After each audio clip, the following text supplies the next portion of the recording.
It was at this exact moment last year, knockouts of the Champions League, where we saw Thomas Tuchel deliver champagne football to this Chelsea football club at this exact moment. Can we see a repeat? Let's get into it. And blue is the colour. Essien! Drogba! Lampard! That could be the championship!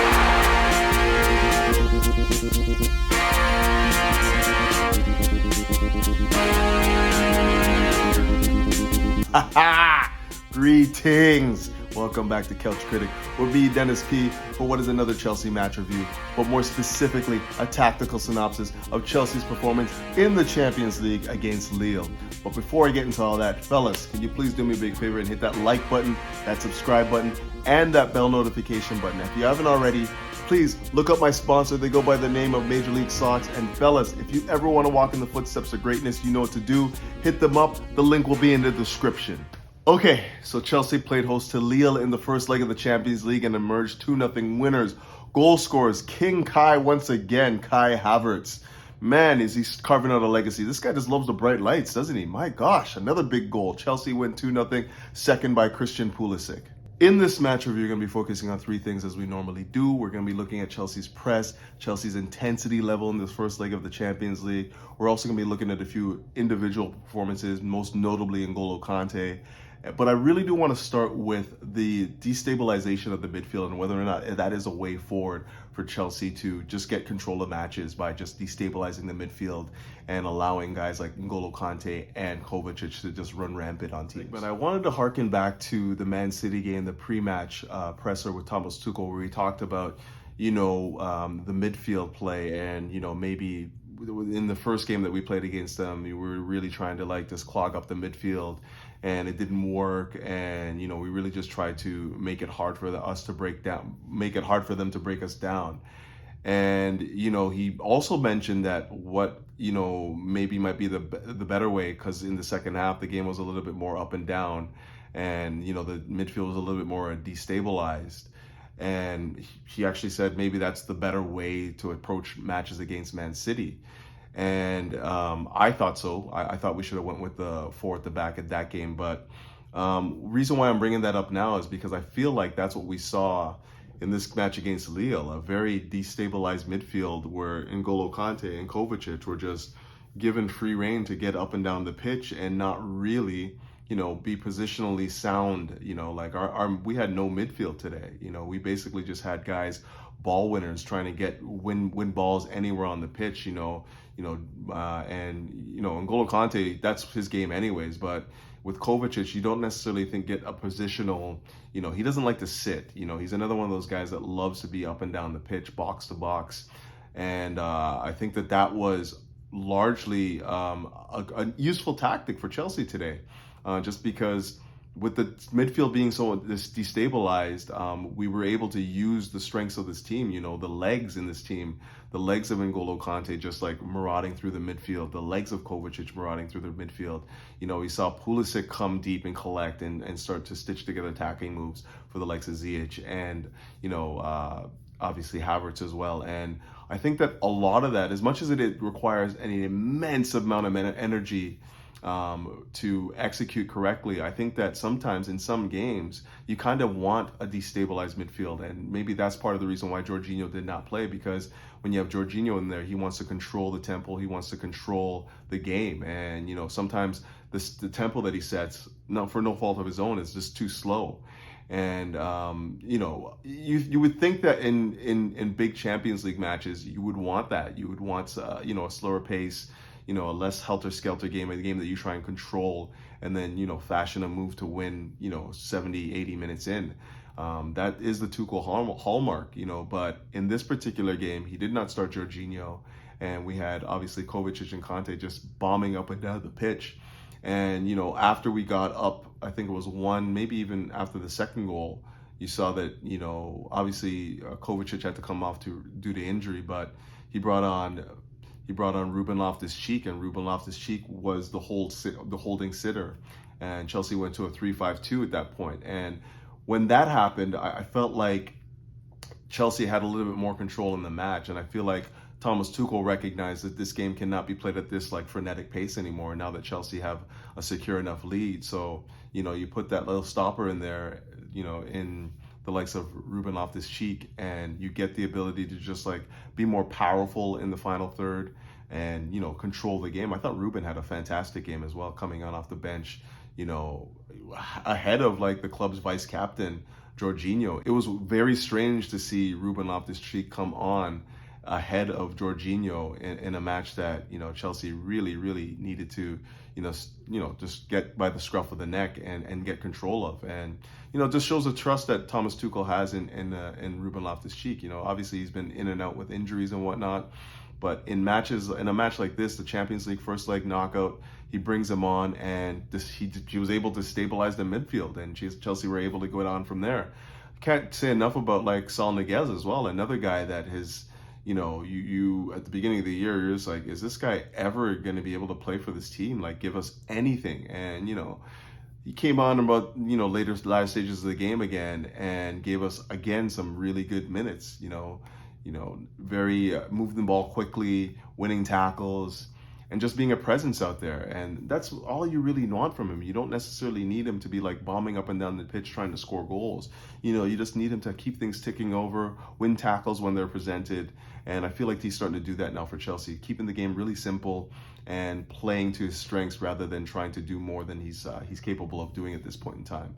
Same could be said for Ruben in that matter too. Like, he's not really doing too much. He's using his pace and power, his dribbling technique to bypass the midfield and then just laying it off to somebody who's in a better position. And instead of like, just bombing up the pitch and getting out of position, then getting caught out or losing the ball in a bad position and then, forcing, a goal scoring opportunity the other way. So, yeah, it was all in all a great performance, and I'm wondering if this is something that Chelsea should be looking towards a little bit more, maybe even in the Premier League, where we can just, allow for the midfield to feel a little bit more destabilized and give less control, like play with less control, less of a handbrake, and just go. Like, let's go toe-to-toe with teams. I know it's not something that we can do every game, like I said before, just because it requires a lot of energy, and you definitely don't want to play a Burnley, like Burnley's not going to engage that way anyway. So you definitely don't want to play teams that don't want to play that way,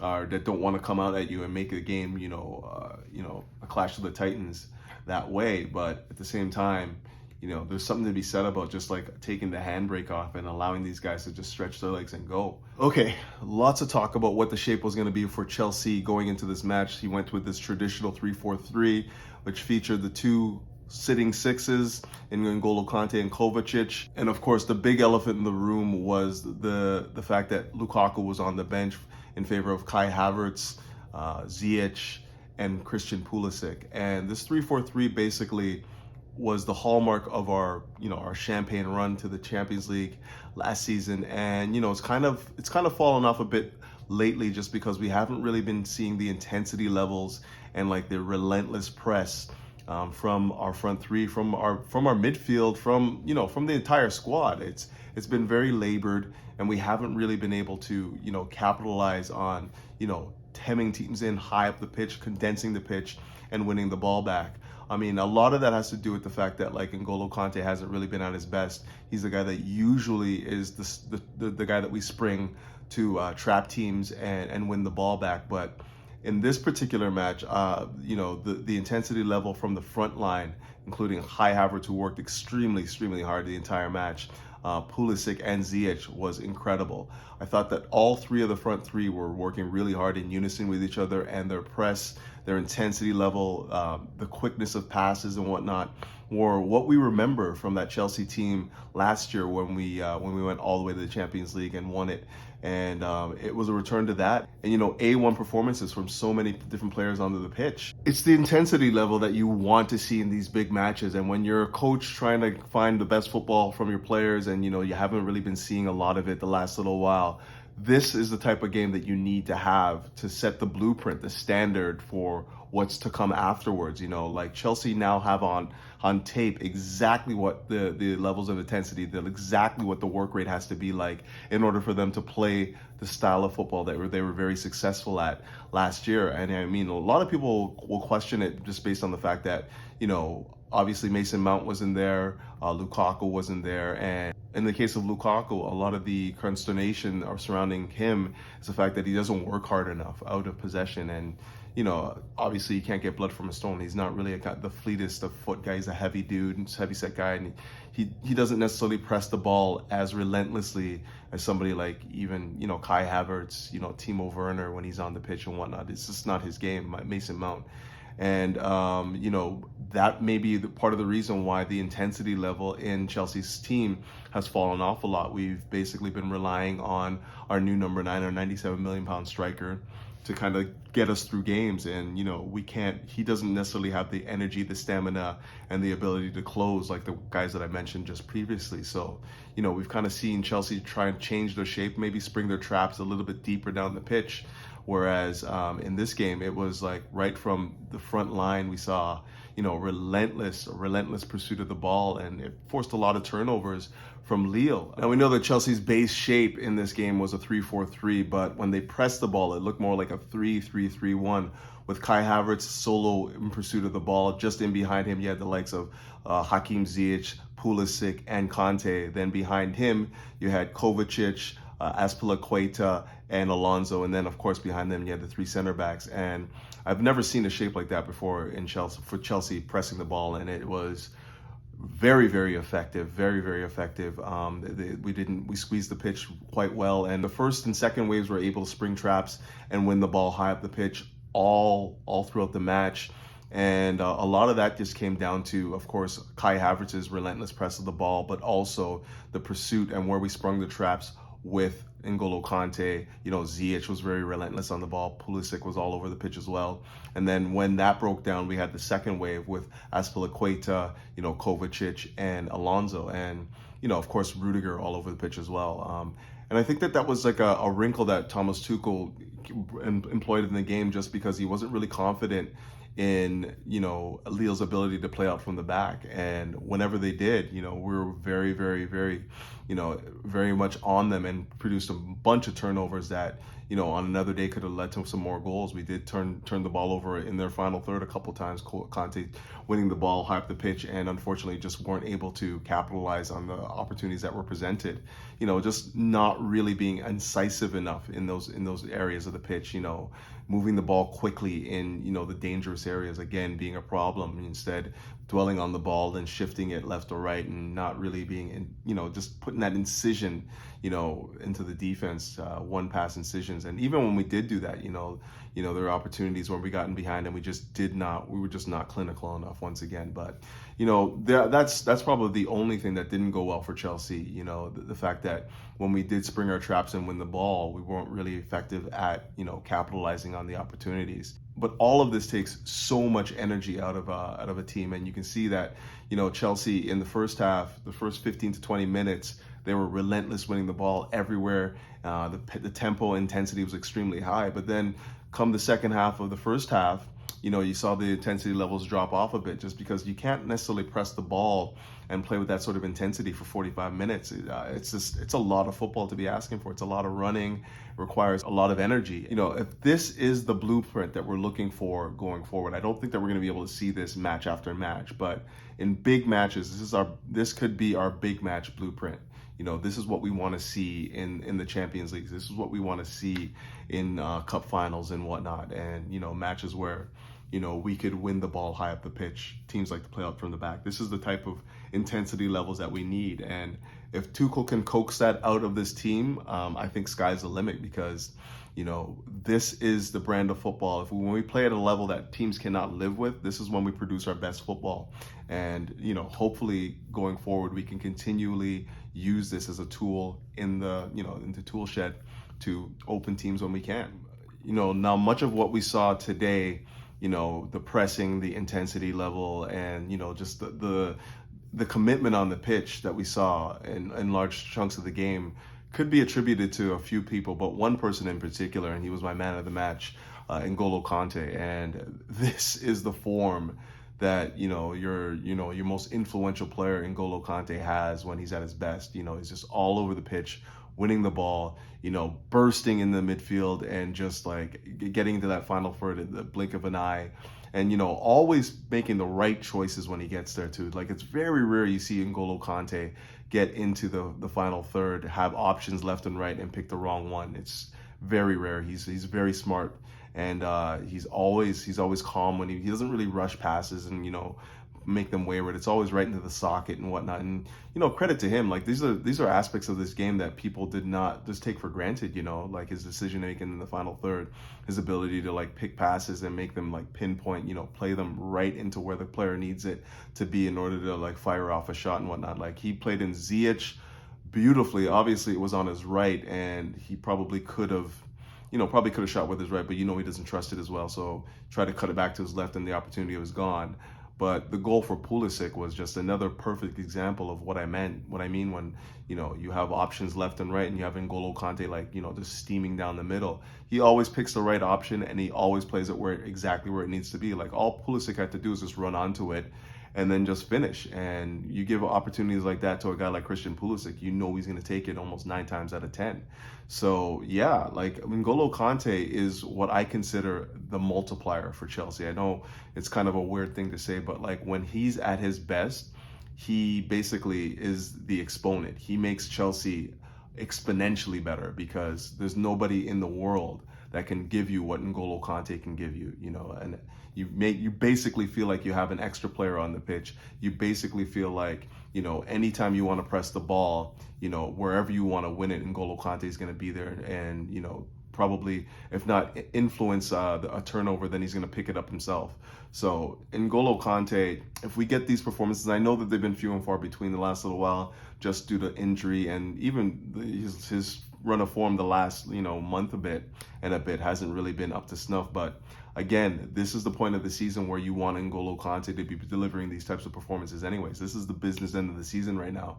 Knockout to the Champions League. We got the Carabao Cup final on the weekend, and then we pick back up in the Premier League. We're coming into the stages where you want your best player, your most influential player, to have his best performances. And if this is any indication of what we're going to be getting from N'Golo Kante going forward, throughout the end of the season, you might even think that Chelsea can hoist another cup. If it's not the Carabao Cup, if it's not the FA Cup, then it might be the Champions League again, because he's that much of an influencer and a difference maker on any team that he plays on. But I do think I'm going to wrap it up there. Chelsea, the first leg of the Champions League at Stamford Bridge, emerged 2-0 winners over Lille. Again, Kai Havertz, man, I mean, he put a fire. He's lit a fire under that Lukaku guy. I tell you what, man, because every time he comes in and it's a big match, he puts on a big performance, and that puts a lot of pressure on, your big striker. He's now got to come back and match that sort of intensity if he wants to, get some of these bigger games again. Because whenever Kai Havertz comes in, he's going to give you a big performance. He's becoming a big game player for us at the age of 22. Not exactly what you thought you were paying for when you got him at 71 million. You thought you were just going to get a guy that, may have some moments for you here now and then, but like, this is a guy that loves the bright lights, the big, the big stage. Very, very reminiscent of a certain Didier Drogba in that respect too, But Lukaku has a way back in now. He knows now, like, there's no room for error right now, because we're seeing performances from, we're seeing good performances when he's not on the pitch right now. And for him to come back into the side now, he's got to come back in and, basically meet the standards that have been set by his teammates and whatnot, or else just won't play. It's not, we're going to see real soon if this is about meritocracy or if it's about just, who has the biggest salary in the club. If it's meritocracy, then Lukaku is on a short string for me right now. He's definitely got to work his way back into the squad. And with this cup final coming up on the weekend against Liverpool, I mean, he'll probably come back in just due to the fact that Ziyech may be out. But at the same time, it's got to be a short lease at this point, because You know, Mason Mount will probably be coming back for that game as well, and you know, who knows? Like, we kind of need to see our 97 million pound striker play like one in cup finals and whatnot. If we're leaving it to the likes of Kai Havertz and Mason Mount and Pulisic, we know they have those big games in them, right? We know that they have that. So, you know, if Lukaku wants to ride, if he wants to get back into the side and play, then he's got to, you know, come through in these big games. Granted, he did play well in the Club Cup final or the Club World Cup final. He delivered 2 goals there, but you know, the standard of play now, like I said, the blueprint that we've set forth for our team right now, he's got to be able to play at that level of intensity, you know. And even if it means, I was on a stream today with on the Blue Lounge, and like Boogeyman, I don't know if you guys know him, like he said something today. We usually at the ends of each other, but he said something today and it resonated with me. He says, Lukaku does not have to give us 90 minutes, 120 minutes, you know, of high intensity. He's just got to give us like 60 minutes full tilt. You know, if he can give us 60, 50, 55 minutes of just full tilt football, I think that we'd be seeing a lot better performances from him. It's just, you know, over the course of the 90, he's just not there. You know, he doesn't have the stamina to play with the intensity that is required to be, you know, effective in the setup. So if he can give you 55 minutes of that sort of intense football, you know, then maybe that might be all we can get out of him, and maybe that might not be a bad thing, you know. But like I said, we got this big game, cup final against Liverpool up next, and if there's a team that I just enjoy beating and I really, really look forward to beating, it's always Liverpool, and hoping that Chelsea can perform on Sunday and give this team a performance. This Lille game was a good lift. It was a good opportunity for us to start finding our football again, start getting some good feelings around the club again right before this cup final. But this Liverpool game, if we can knock Liverpool off their perch and win this Carabao Cup, not the biggest trophy in the world, but just a big match because of the opponent. If we can knock them off their perch, it's another springboard for the season. You know, it's another launch pad for us going into the latter stages of the season. So I do want to see us win. I do want us to see us at least play with the same sort of intensity that we did against Lille, because I feel like if we play that sort of style, we may stand a better chance of winning than if we try and like sit back and allow Liverpool to come on us. But again, I'm not the manager. Thomas Tuchel, he doesn't really. I can't really question what that guy does. You know, he usually gets it right, and when he doesn't, he usually holds his hand up too. It's exactly what you want in a manager. But you know, hopefully he gets it right on Sunday and Chelsea emerge Carabao Cup winners. But until then, guys, you know what to do. Keep the blue flag flying high and up the Chelsea. Peace.